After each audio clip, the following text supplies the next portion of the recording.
Okay, Bismillah. A'udhu billahi minash shaitanir rajim. Bismillahir rahmanir rahim. Alhamdulillahi rabbil alameen. Wassalatu wassalamu ala sayyidina Muhammadin wa ala alihi wa sahbihi ajma'in. Allahumma allimna ma yanfa'una wa anfa'na bima 'allamtana wa zidna ilman nafi'ah.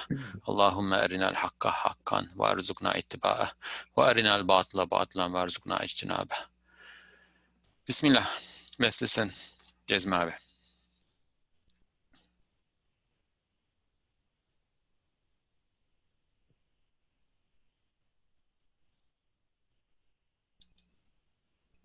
Jazmabi. Did Jazmabe disappear?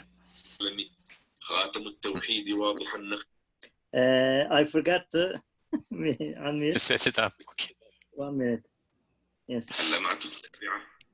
انظر كما يشاهد على صحيفة الأرض ويتراءى على أقطار السماوات والأرض خاتم الأحد الصمد، كذلك يشاهد على مجموع العالم خاتم التوحيد واضح النقش بدرجة كبره، إذ هذا العالم كالقصر المحتشم، كالفبريقة المنتظمة، كالبلد المكمل، فيما بين أجزائه كأجزائها وأفرادها معاونة حكيمة ومجاوبة كريمة، إذ يسرع بعض الأجزاء لمعاونة بعض في الطرق الطويلة المعودة بلا انحراف وبانتظام وفي وقت الحاجة ومن حيث لا يحتسب. فانظر تراها قد مد بعض يد المعاونة لحاجة بعض، وفي هذا التعاون تجاوب بلبيك لبيك بألسنة الأحوال لألسنة الأغيار والأمثال. قد أخذ بعض يد بعض فيسعون ويعملون بالانتظام يدا في يد، ويخدمون ذوي الحياة رأسا مع رأس، ويتوجهون إلى غاية، ويطيعون مدبرا واحدا كتفا بكتف.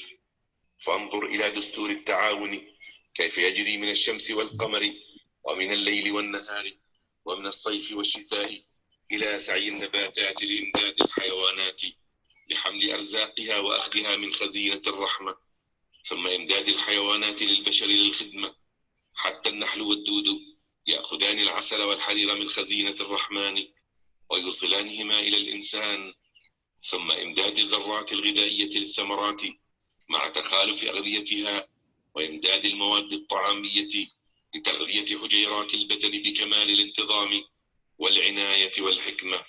فمظهرية هذه الأشياء لا سيما الجامدة لهذا التعاون الحكيم المنتظم الكريم المكمل دليل واضح وبرهان ساطع على أنها خدام مرب حكيم وعملة مدبر كريم يتحركون بأمره وإذنه وقوته وحكمته. Okay. Bismillah. Thank you. Brother Taimur, you'll read us the English from beginning to end, inshallah, right? Inshallah. Okay. طيب. Okay, Bismillah ar-Rahman ar-Rahim. Look, as the seal of the single, eternally besought one, al-Ahad as-Samad, is observed on the page of the earth and seen on all regions of the heavens and the earth. Likewise, the seal of monotheism is observed on the entire realm, engraved with a level of clarity that reaches the entire realm's magnitude. Because this realm is like a splendid place, a palace, a well-ordered factory, and a perfect city, where there is wisdomful assistance and munificent responsiveness among all parts and components, since, you see, some parts hasten to the assistance of others on long and serpentine roads without straying and with orderliness, just in the time of need, whence they are not expected.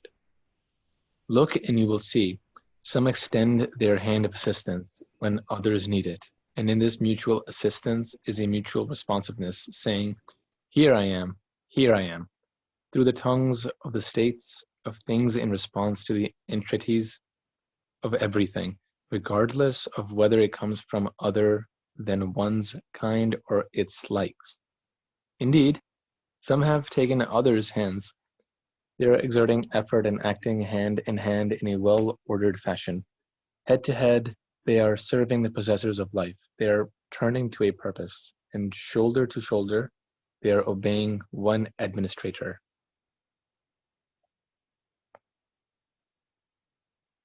Continue. Shall I continue?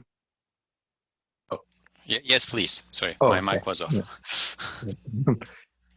And look how the principle of mutual assistance is in effect for everything from the sun and the moon, night and day, in summer and winter, to the exertion of plants to help animals by taking their provisions from the treasures of mercy and bearing them. Then look how the animals help humans by serving them, to the extent that the bee and the silkworm take honey and silk from the treasures of mercy and deliver them to humans. Then the help of the particles of nutrition to fruits with their differing nutrients, and the help of food items in the nutrition of body cells, all in perfect order with solicitude and wisdom. And the appearance of this perfect and munificent mutual assistance on things, especially the inanimate ones, is a clear indication and radiant demonstration that they are the servants of a wise nurturer and the workers of a munificent administrator that move under his command with his permission, power, and wisdom. Yes, thank you. Yes. So we should perhaps try to remember where we were so that this fits into the larger context, larger paradigm that we are trying to establish with this, in this treatise, with these flashes, inshallah. And to do that, we need to remember the introduction that Ustad Nursi provided us at the beginning of the treatise, where he said there are two types of faith. One is the naive faith. I translated it as naive, amiyane, and the other is verified faith or true faith. Ustad Nursi's language changes about that over time. Hakiki becomes tahqiqi, and so this true becomes verified, and verified is the more accurate meaning.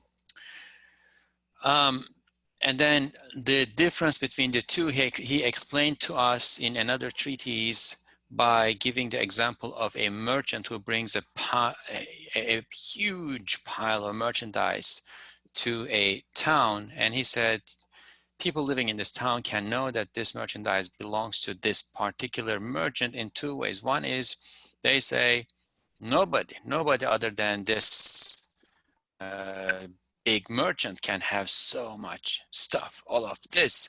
Therefore, it cannot be anybody but him. That's one way. And that was the analog of a imitated or naive faith. And the second way, though, is to see the private seal, private cachet of the merchant on each and every item in the pile of merchandise.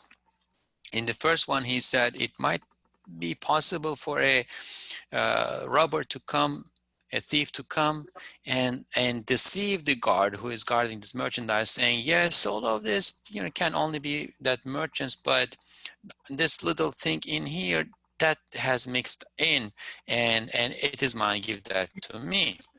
And of course, this is, since we are talking about faith, and this is a representation of everything in the creation belonging to God.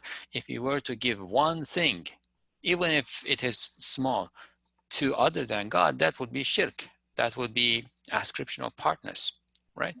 So we want to eliminate all possibility of shirk from our lives, and one way to do that is to see God's private seal, cachet, mark, sign, whatever you call it, on everything, wherever we turn, on each and everything, right?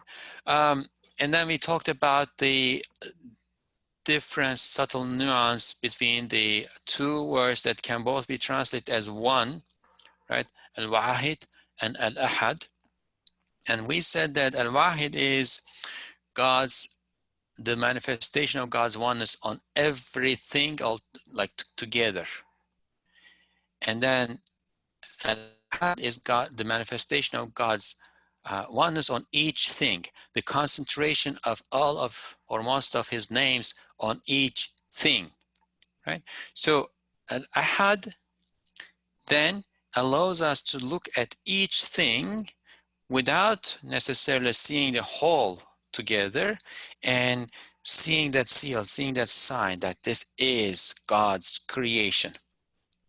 So that's what we are trying to do. We are trying to develop our skills to look at the world and discern God's sign, the signs of creation on each and everything, wherever we turn, whether it be the tip of our fingers, right, at our palm, or the far stars and planets in the firmament, and so on and so forth.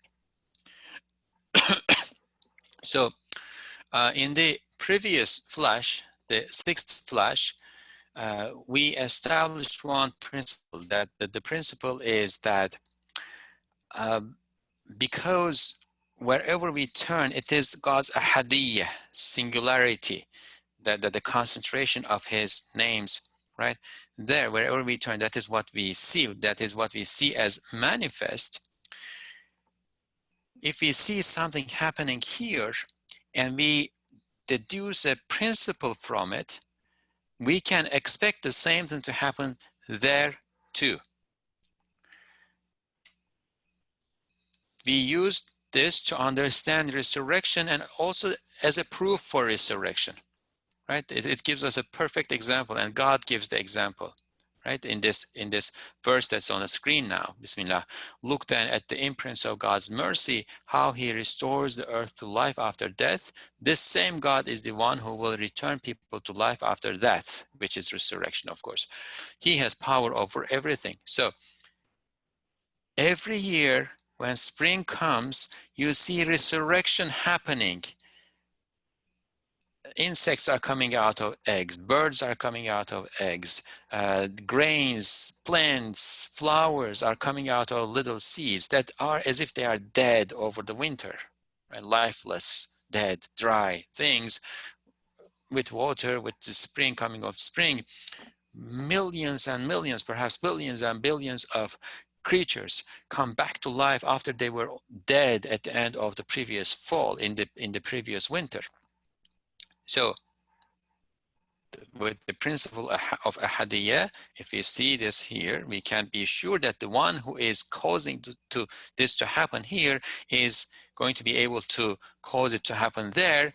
We say resurrection is possible, likely, and there are many other reasons that would bring us to say it is necessary. So this was one way to see that sign of creation. Now, when we come to the seventh flash, this may be a bit puzzling, and let me begin by saying why it might be puzzling, at least for me, and then perhaps we can try to solve that puzzle together and move on. So we read it once. I'm hoping that some of it is still in our memories. This is the puzzle. We differentiated between al-Wahid, the name al-Wahid, and the name al-Ahad by saying al-Wahid is God's manifestation, the manifestation of God's Zat, entity, and names on everything altogether. And then we said al-Ahad is on each thing. But this treatise begins by saying, look, as the seal of the single eternally besought one, that is al-Ahad al-Samad, right? So al-Ahad al-Samad, not Wahid, Ahad, is observed on the page of the earth and seen on all regions of the heavens and the earth, right? This is what we were doing before. We were looking at the page of the earth and the regions of the heavens and the earth. These are particulars in the cosmos, the universal of the cosmos, right? Likewise, the seal of monotheism, Tawheed, is observed on the entire realm, engraved with a level of clarity that reaches the entire realm's magnitude. Now, are we talking about al-Wahid, Wahidiyya, or Ahadiyya at this point? When we think of the entire realm, right, that's everything all together. Are we talking about Ahadiyya or wahidiyya, or can it be both? Now, I don't have a straightforward answer. I have some ideas. I don't have a straightforward answer, but I'll first put that out as a question and ask what you think before we move on.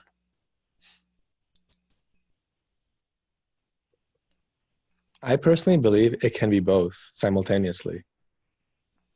Okay. But I really can't elaborate as well as you can, Professor Tuna. Let's say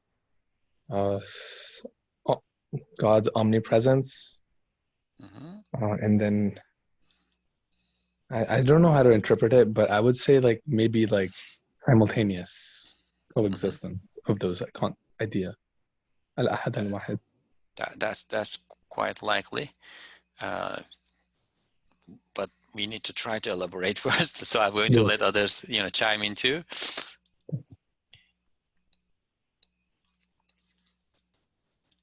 Don't we have al-Arabi here? We have al-Arabi. No? Cezmi abi looks like he's looking at al-Arabi. Cezmi abi, go get al-Arabi. Yes, al-Arabi is here. What do you think, Cezmi abi? Are we talking about wahidiyya or ahadiyya here? Abi, we can say both. Okay. So here, Ustad is mentioning together Samediyat and Ahadiyat. In many species, Allah SWT is showing His manifestations. Many names of Allah SWT appearing under the species. So we can say in a general form, so Wahidiyya is appearing in the whole face of the universe. So, but when we look at one by one in particular, beings, the animals and the plants, so we can say that Ahadiyya is appearing there. Okay, good.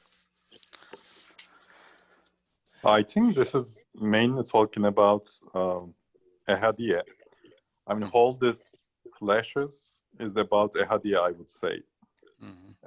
But since concepts are connected, maybe a little bit in connection to Wahidiyya it's talking about, but the focus is Ahadiyya.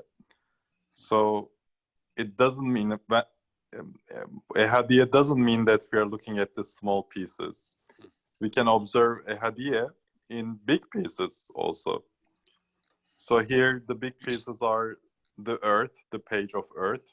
It seems like under the context, we could think of Wahidiyya, but I think he doesn't mean it here. He means Ahadiyya on a big picture, not on a small particle. I think we shouldn't be trapped that Ahadiyya is just reflected on pieces. It's not the focal point. I mean, it's focal point, but focal point could be at a larger scale.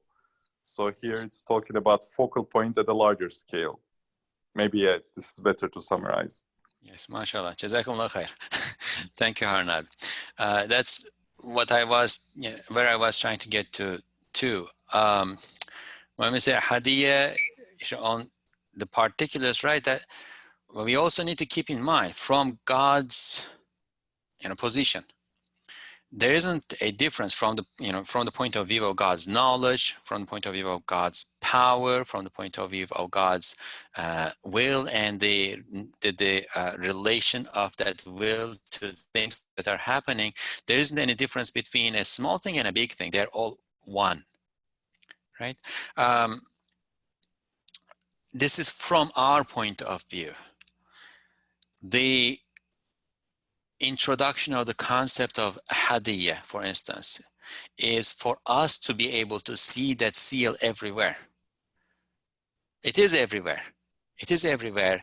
And if we were able to see that seal at all times and be conscious of its existence at all times, just by keeping the entire realm in our consciousness, in our awareness at all times, right? Then we could still maintain our tawheed, monotheism, without seeing that seal everywhere.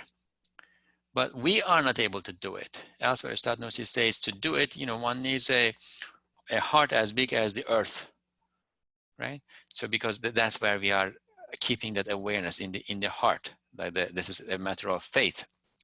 And since we don't have a heart as big as the earth, we are limited in our capacity, and we sometimes lose sight of the entirety of the realm, seeing it all at once. Out of his mercy, God has placed the seals, the signs of his oneness, right? Be it ahadiyya, be it wahidiyya, oneness everywhere.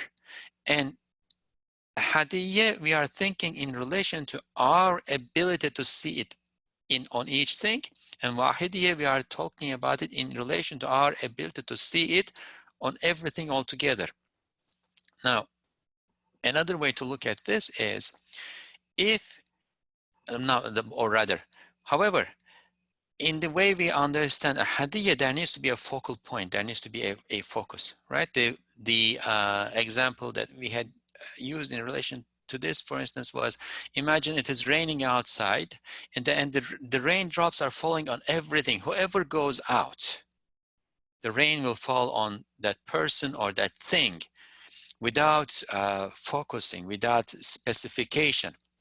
So that is wahidiyya. It is raining, and everything is receiving it, and it corresponds to the name al-Rahman, the merciful.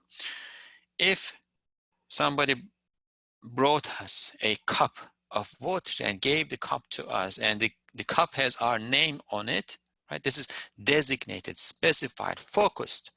That is ahadiyya.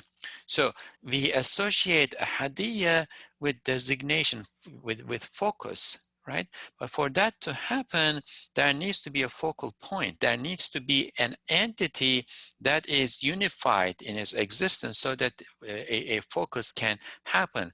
If you think of, let's say, 5,000 pieces of glass, like mirror, a mirror broke into 5,000 pieces, and imagine the sun reflecting, and this is all on the ground. You will see 5,000 reflections of the sun, and it is on all of them together, right? So in order to see the image of 5,000 mirrors, you need to see the 5,000 mirrors all together. But if you look one by one, then you are starting to focus. Now the trick, I think, here is the entire realm itself has a compactness, has a unity in itself, has a particularity, right? Particularity meaning it's manifesting all the attributes, all the qualities that belongs to a single species, right? So the realm by itself is a species. And this, in logic, this works, these are relative terms. Something that is a genus, a higher species, right? For something can be a lower species for something else. Like we can think about animate beings, right? This is a higher species, therefore a genus, but don't get lost in the technical names. This is a higher category. Let's use the word category. Animate beings is a higher category than human beings. Therefore, it is a higher category in relation to human beings. It's the genus in relation to human beings. But if you think of beings in general, ashya, things, right? Then animate beings becomes a lower category. So the beings becomes the genus, then living beings becomes the species. So when we think about ahadiyya, we think about the manifestation of God's names and attributes on a species or an individual in a species, right? The universe, the realm, entire creation by itself can also be a species because it has unity, right? So that in my understanding, is what we will try to do in this flash. We will try to see the unity in existence, the unity in the realm, the compactness, the interconnectedness. We will try to see the entire realm as a system, because when we see it as a system, we can think of it as a single entity. I mean, imagine let's think of a car shop. It has all parts that you would need to make a car, right? No brand, so you can customize your own car. It has the bumpers, it has the hood, it has parts of the engines, everything. But everything are on shelves as separate pieces, right? You may have enough material here to put together 100 cars, but you don't have a car. You only have parts, right? So when we think about Wahidiyya, we think about a whole, a conglomerate of things that has parts. If you were to pull from each shelf one thing that makes a car and put all of them together, now you have an interconnected, compact system that has a single entity to itself, right? Now you can have the focus. Everything that goes into the making of a car has a manifestation on this car, right? So we can then think of the entire universe as, again, a system, a unity, a something that has unity, so that we can then see the manifestation of ahadiyya on it together. Now, in this case, the manifestation of ahadiyya and the manifestation of wahidiyya are in the same place. There is one mazhar, there is one locus of manifestation. It is the same locus, it is the same place that it is being manifest. But we are looking at it from the point of view of ahadiyya, a system that has unity in itself. And now we will try to understand this unity. And when we understand that unity, we cannot help but think, what can bring so many different pieces together and make them work in perfect harmony to bring about this system that we call the realm, the universe. Okay. I think it's a good time to refer to 14th flash seconds stop, right? Which is after the first word, also reference. Over there, Ustad talks about Bismillahir Rahmanir Rahim. So, you know, he says Allah refers to the universe, Rahman refers to this world, and Rahim refers to us as individuals. But, you know, the connection is ahadiyya. All three distinction is talking about ahadiyya. One is at the universe level, the other is at the world level, earth level, the other is at the individual level. Yeah. Yes. Yes. Yes. And the Wahid and Ahad are like general names that manifest through other names too. So al-Wahid manifests through al-Rahman, and al-Ahad manifests through al-Rahim. And I didn't think that to that extent, but we can probably think of each name being manifest in the from the perspective of Wahidiyya and from the perspective of Ahadiyya too. Actually, at this point, if we remember, Ahadiyya is mentioned as Ism Azam. It's one of the Ism Azam. It's, you know, it is said that 6 Ism Azam is mentioned in 13th flash, but Ism Ahad is mentioned as the 7th of the 6th. So maybe it's a clue as well. Yes, mashallah. Yes. Okay, so we will now try to have this in our minds. We will try to see the unity in the realm, and perhaps we can also bring to our minds the verse where God says, had there been many deities, had there been many gods, there would be corruption on earth. So we are looking to see how there is no corruption, how there is such harmony and such mutual assistance, etc., etc. And this is a radically different way to look at existence, to look at the realm from radically different from what we learn from our materialist scientific background, especially if you think about the Darwinist theory of the survival of the fittest. Life is struggle. Every person or every being is essentially after maximizing its interest or maintaining its existence, even if it is in the expense of others. Right? Nothing helps others. Everything is after its own interests, etc. So that's the perspective that defines biology today. That's the perspective that defines economy today. That's the perspective that defines, to a large extent, not entirely, but to a large extent, political science today, right? And these are, not only things that, people with PhDs talk at the universities, etc. No, they trickle down through the culture, through public education. So that is how our minds are configured. And we need to get beyond that configuration and see it the way Ustad Nursi is presenting us in this treatise, inshallah.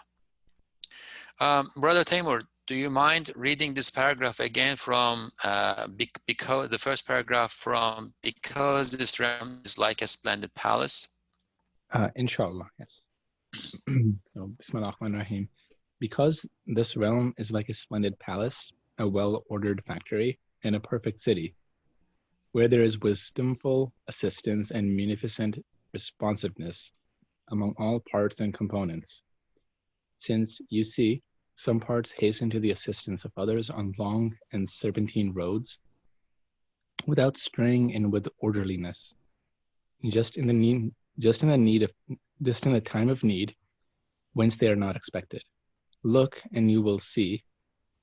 Some extend their hand of assistance when others need it, and in this mutual assistance is a mutual responsiveness, saying, here I am,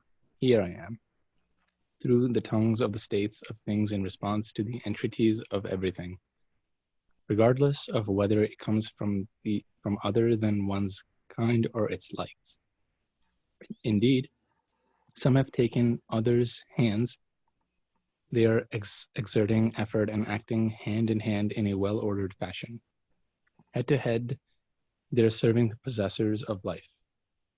They are turning to a purpose, and shoulder to shoulder, they are obeying one administrator. Yes, mashallah. Because this realm is like a splendid palace, a well-ordered factory, and a perfect city.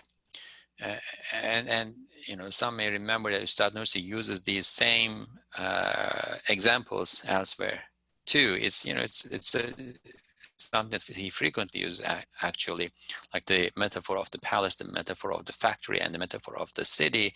And other scholars have also used, maybe not the factory, but the city and the palace. What brings them all together, what the shared aspect of them is, again, this unity, right? A palace is an entity, not like 5 different houses that each have different properties and locations, etc., but one palace that brings together many rooms, and that has a way of functioning in it. It has a kitchen where food is cooked, and it has a dining hall where food is served. It has a ceremonial room where ceremonies are taking place. And then it has rooms for all the servants to sleep and the guests to sleep and for the king to sleep, right? It is a system in itself. And a well-ordered factory, it is, our quintessential example of how many parts put together work together in the industrial age that we are living. One could perhaps also say, you know, the car example, right? Or a computer, how all those itsy bitsy tiny pieces are coming together and functioning together. A perfect city, right? Where there is wisdomful assistance and munificent responsiveness among all parts and components. So it is not only a whole with parts that relate to one another, that complete and complement, not complement one another, right? But also these parts are like functioning in a wisdomful way. Right? Hakimane is the word. When we say wisdom, we probably talked about this before. The first thing that comes to mind, it has other connotations, but the first thing that should come to mind is purposefulness. Right? Nothing is happening randomly. Everything is happening to serve a purpose, an end. The spring comes, the grains are, you know, growing, wheat and barley and oat and all sorts of other plants and weeds are growing, and then they start to seed, and those seeds start to fill, and then there are animals out there, or human beings out there, that come and eat them. And these animals happen to live where those seeds are growing, or these seeds happen to grow where those animals are created, right? So there's a wisdomful assistance. There you see the seeds coming to the assistance of the birds, or maybe, I don't know, insects. I mean, think of this. Imagine imagine the circumstances that we are living in, right? There's a virus that has confined people to their houses, that has hurt the economy. There are many people out there who are suffering from this, who have lost their jobs, have lost health insurance. Some of them actually got sick and they need to be taken care of. Imagine a society that is hard hit with this crisis, but at the same time, it is able to manage the crisis so well that no one is left out or left behind. Everybody who needs healthcare is being provided healthcare.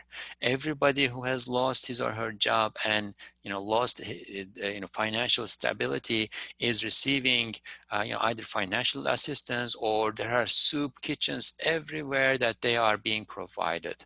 Everybody who has fallen weak and therefore cannot go to the soup kitchen, people have organized in such a way that they are carrying their food to them.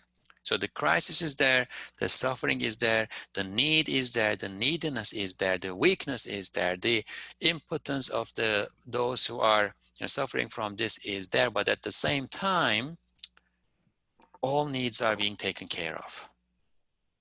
So that, how does that sound? That probably sounds like a utopia, right? Actually, there is a place like that. It's called Germany. It's the closest that we have in this world. The closest. Not perfect utopia, but it's very close. It seems like they're following Islam almost. MashaAllah. MashaAllah. I mean, closest within limits. Even Germany will have, even Germany will have, homeless, etc., things like that, or racism, etc. But anyway, imagine that it exists. It may be Germany. If it were really existent there, it would make our life easier. We could say, look at that. That's it, right? Well, that exists everywhere. It is just that it is not the human beings who are involved in its realization. But otherwise, it is in existence everywhere in the universe, wherever we turn to, right? In the, small yard that you may have, or whatever, a garden, the mountain skirts, the forest, the sea, wherever you go, we call it ecology. Right? They study this, how this little part here is making that huge part over there sustainable. And how you take, if you take this little part from here, the whole thing collapses all together, right? When human will, partial will, is not intervened and does not intervene and corrupt things, right? There's a perfect balance, perfect ecology. Everything is serving a purpose, and everything is responding to the needs of others in a generous way.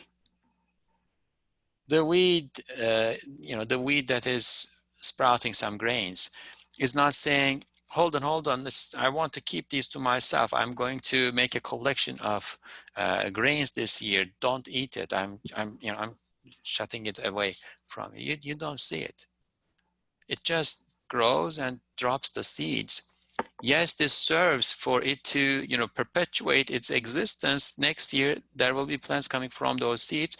But if it was only the perpetuation of its self-existence, perhaps 3 seeds or 1 seed would be enough, because for 1 root, you need 1 seed. It produced maybe 1,000 seeds. Why? Well, there are others who need them. They are coming and eating them, right? Munificent responsiveness. There is a generosity in profusion. Things are happening in a profuse way, and it is responding to the needs of others among all parts and all components. Since you see, some parts hasten to the assistance of others on long and serpentine roads without straying and with orderliness, just in time of need, whence they are not expected. Well, recently there was a movie about penguins. I think I didn't watch it, but I think my kids were watching it, and I was hearing the sound. So Yunus, is Yunus still here? He might know the movie, because I think it was a children's movie. The penguins, how 1 year of in their life, the 1 year cycle in their life. So they mate, they have the eggs, and then as soon as they have the eggs, the female penguin, the mother, leaves the egg with the father, or with the fathers. They live in a colony, right? Fathers, and they all migrate to the sea. It's a long journey. It takes like a month, 2 months. I can't remember now. They go to the sea, and by the time they reach the sea, it is possible to dive. The sea has started to thaw. They dive and catch fish. They eat a lot, and they store a lot in their bodies. In the meanwhile, on the land or on the ice, right, the penguins, the fathers, are huddling together in order to preserve heat. And they keep rotating. Those at the center keep going out, and those out keep coming to the center. So when they come to the center, they are, warmer. When they go out, so this whole colony of penguins are functioning like a single body. The way my cells produce heat and my entire body is warming up, they function like a single body, and at the same time they are preserving the eggs too. And then after a while the mothers come, and by the time the mothers reach, the chicks come out, and the mothers give them food. They also share it with the fathers. But what happens is now the fathers dash to get food, right? It is like perfect timing. If it sometimes it is a bit less, sometimes a bit more, sometimes some miss the opportunity, and that shows us the significance of that perfect timing, right? If you miss the timing, the chicks who can't stand hunger for a couple of more days will die. Or the fathers who are now about to lose all energy, they're about to be done, right, will die. So they will dash to get food. So this is just one example, but that perfect timing, that perfect responsiveness, that perfect assistance that comes from whence we don't expect. Like, do we expect birds to think about, like, we need to go there, get the food, come back, and make sure that we come in time, etc., etc.? We don't I mean, as far as we can tell, penguins are not that smart. They are not in a position to think that smart. If they were that smart, they would probably not do it because they would start to think about their personal interests, the way human beings do, right? Ants don't think about personal interest.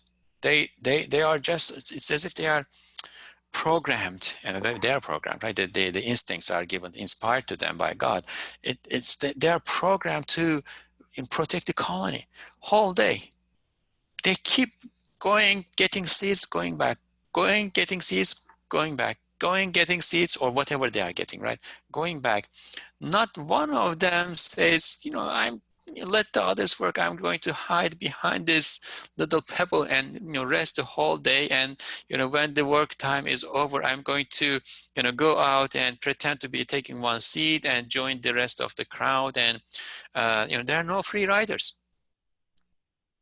There is profusion, and parts hasten to the assistance of others on long and serpentine roads without straying and with orderliness. So the places where this assistance comes, you don't expect it, and it is such long ways. Like, imagine how water is coming to the assistance of plants that live 100 miles inland.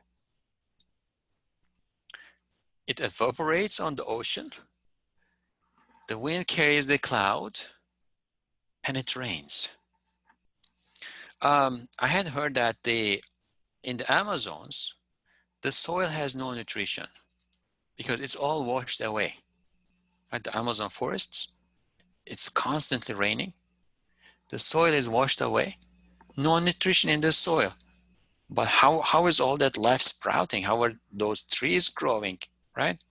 What happens is, in Africa, dust is lifted, dust clouds lift. Winds carry that dust all the way over the Atlantic Ocean, and when it rains, that dust rains over the Amazon forests, the rainforests, and in that dust is carried the minerals and the other things that those trees, those plants need in order to grow. How is it happening? How is it coming all the way from that? Whence they are not, and of course this is a verse. This is a reference to حيث لا يحتسب. You don't expect, you don't calculate in your mind that this is going to come from there. Look and you will see. Some extend their hand of assistance when others need it. And in this mutual assistance is a mutual responsiveness saying, here I am, through the tongues of the states of things in response to the entreaties of everything. Those trees in the Amazon forests, those huge giant creatures that need so much nutrition, they say, we need it. And then the wind brings the dust cloud and says, here I am, through the tongues of the states of things in response to the entreaties of everything, regardless of whether it comes from other than one's kind or its likes. Like in human beings, we also have this thing. Alhamdulillah, Karabi came. In human beings, we also have this thing. We like to give to our kind. Right? We want to give to our family, then we want to give to our co-nationals, our citizens. We want to give our fellow villagemen, fellow tribesmen, relatives, etc. And that's good. That I'm not saying that's bad, right? But here when we look at the entire creation, nothing says I'm going to hide some of this away so that if my the stars like me come, I'm going to give it to the stars like me, right? It is not there. Everything is giving to everything because everything is the creatures or creation of one creator, regardless of whether it comes from other than one's kind or its likes. Indeed, some have taken others' hands. They're exerting effort and acting hand in hand in a well-ordered fashion. Head to head, they are serving the possessors of life. So this is also important. When we see that every inanimate thing in one way or another serves life, the entire realm, entire universe as we can observe it, the 14 billion light years wide thing, full of billions of galaxies and stars and whatnot, right? That entire thing is serving the existence and sustenance of life on this small thing called the earth. And everything on earth is serving the existence and sustenance of life too. They are turning to a purpose, and shoulder to shoulder, they are observing one administrator. Why? How can this happen? How can so distant things that lack consciousness, that lack will, that in some cases lack life, how can they all come together and work in such harmony in order to sustain life? Well, had there been more than one gods, there would be corruption. There's one administrator. We see that there is one purpose, right? We see in the way the system is functioning that there is wisdom, and this can only happen with it coming from one source. Now, I end up talking a lot. I think it Yes, is, Arnabi. the keyword you mentioned is system functioning. Maybe since we are teaching and studying system a lot, the main discussion starts with accepting that there's a system in this universe, or saying that this universe itself is a system. I think in this flash specifically, Ustad is trying to take our attention to the system itself. If we accept that it's a system, then it's perfect. We can just discuss the features of a system, such as each component should be connected, should be serving a purpose, should have intention. So we can discuss and we can see. But bottom line, it is drawing our attention to the system itself at a large scale, at a small scale, at a medium scale. Once we see that it is the system, then we clearly understand everything, I would say. Yes. And he also gives us these key words that may help us see how this is working, right? Like wisdomful assistance, right? That's, in a system, parts assist each other. Munificent responsiveness or mutual responsiveness. What else? In the next section, we will see mutual assistance again, right?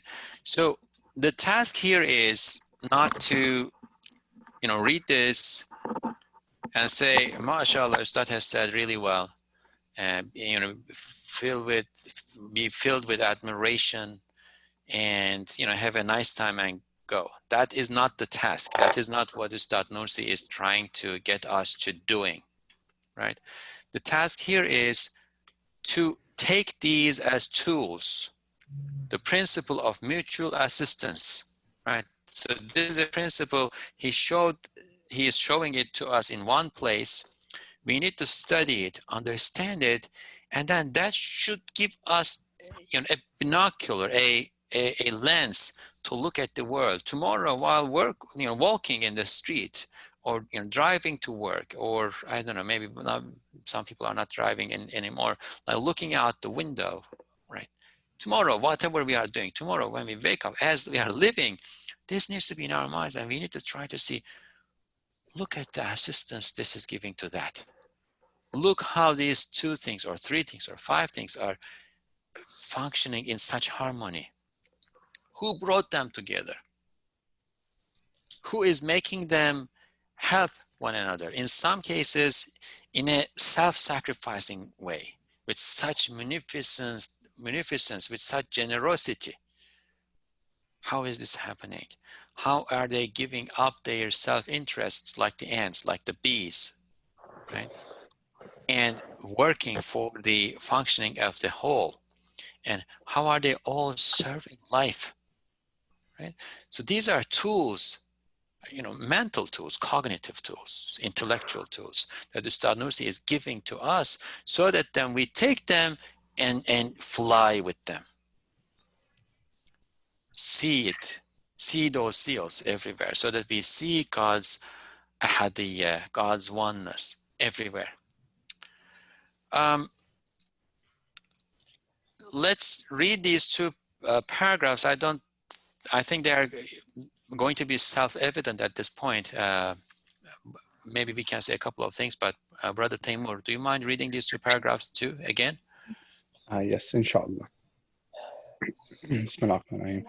And look how the principle of mutual assistance is in effect for everything from the sun and the moon, night and day, and summer and winter, to the exertion of plants to help animals by taking their provisions from the treasures of mercy and bearing them. Then look how the animals help humans by serving them, to the extent that the bee and the silkworm take honey and silk from the treasures of mercy and deliver them to humans. And the help of the particles of nutrition to fruits with their differing nutrients, and the help of food items in the nutrition of body cells, all in perfect order with solicitude and wisdom. Yes. And One thing here, to say there is this word solicitude is something that scholars have used before too. It is it should be the translation of inaya. The word inaya. It mainly means assistance with concern for the well-being of what is being assisted, right? It is not just like cold, faceless, impersonal assistance, but assistance with concern. so empathy, using empathy. Empathy may be a component of it. Yeah, it may be a component of it, right? Yes, and wisdom we talked about is like this purpose and serving an end, and that end being intended, right? Intention of a purpose, a useful, good purpose. Yes. Okay, we can read the next paragraph, inshallah. And the appearance of this perfect and munificent mutual assistance on things, especially the inanimate ones, is a clear indication and radiant demonstration that they are the servants of a wise nurturer and the workers of a munificent administrator that move under his command with his permission, power, and wisdom. Yes, mashallah. So they took us to God as a nurturer, God as the administrator, and his nurturing and his administering we see from the perspective of his ahadiyya, his singularity.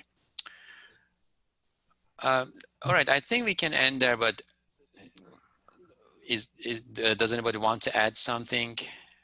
Professor Tuna, did you ever hear about You can call me Brother Mustafa. Brother Mustafa, sounds good. Did you ever hear about the nature versus nurture argument? Yeah. From biology, from philosophy, from religious perspective? Yes. Yes. So do you also think it's one and the same? Nature versus nurture. So instead of being this black and white reality or like a zero-sum game, like it has to be nature, it has to be this way. It's more like I don't think it is the same thing, especially if you are talking about human beings, because when we talk about human beings, human partial will is involved, and that human partial will can change things. That's why the hadith all are born according to fitra, right? Onto fitra, the uncorrupted human nature, but then their parents make them, Zoroastrian or Christian or Jewish or whatever. But at nature, the uncorrupted nature of human beings is according to fitra. It is according to the Sirat al-Mustaqim, true path. It's according to the covenant that God took from us before the spirits were sent to this world. However, human beings transform human beings. Now, the nature ultimately also prevails, and there are prophets whose sons ended up in hell, etc. Right? So it is a negotiation between the two when it is about human beings. But when it is not about human beings, when it is not about creatures who do not have partial will, then nurturing is part of nature anyway. But did you have something else in mind when you were asking the question? Did you have something specific in mind? Nothing specific, but it basically it makes sense now. What you were saying. Yeah. I mean, when human partial will is involved, we can see that there are going to be glitches in this harmony, right? But then when we step back a bit more and look at the even bigger picture, then we see that those glitches in the harmony that are caused by partial human will are also wisdomful, and they're also serving a purpose, right? It is the wisdom of imtihan, it is the wisdom of testing and trial, and the extra capacity that human beings and the jinn, who have the ability to choose between good and bad, right? The extra capacity of appreciation that they have, that the angels don't have, that the animals don't have, that inanimate beings don't have, right?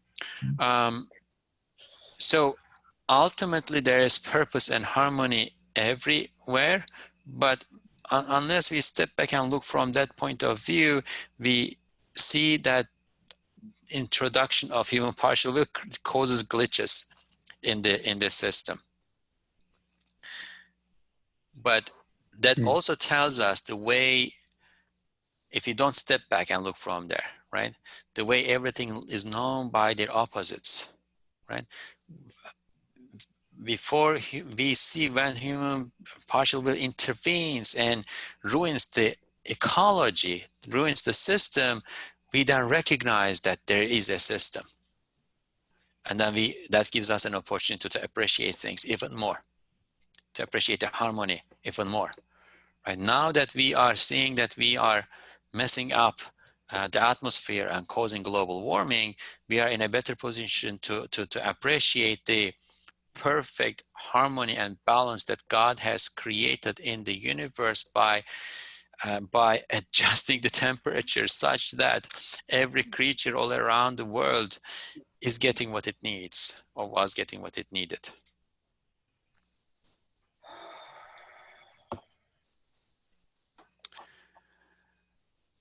Okay. Al-Arabi, I asked Jazmawi to call you so that you would, take the conversation over. Oh, close the screen. Okay. Mashallah, you put it very beautifully. Same kind of examples, there are numberless examples of this. For example, brother talked about the futra, they call nature, versus nurture. Nurture, but I would say it is kind of another kind of dua, or an ability that Allah gave us to understand the overall taking care of all the creatures in the world. So as you said, we just involve a very, very minor part of it, and most of the time we see that the original way it was going was much perfect, and we changed or involved. So we can most of the time see that it's under control. It's not just randomly changing to this or that state. That's very just a simple example that for example, Allah made chickens and cats and dogs friends to us. These are kind of universally domesticated animals, we call them. Once in a while we get a puppy of a wolf, or I don't know, a kitten of a cub of a lion, and grow it up in the zoo, keep it in the zoo, whatever.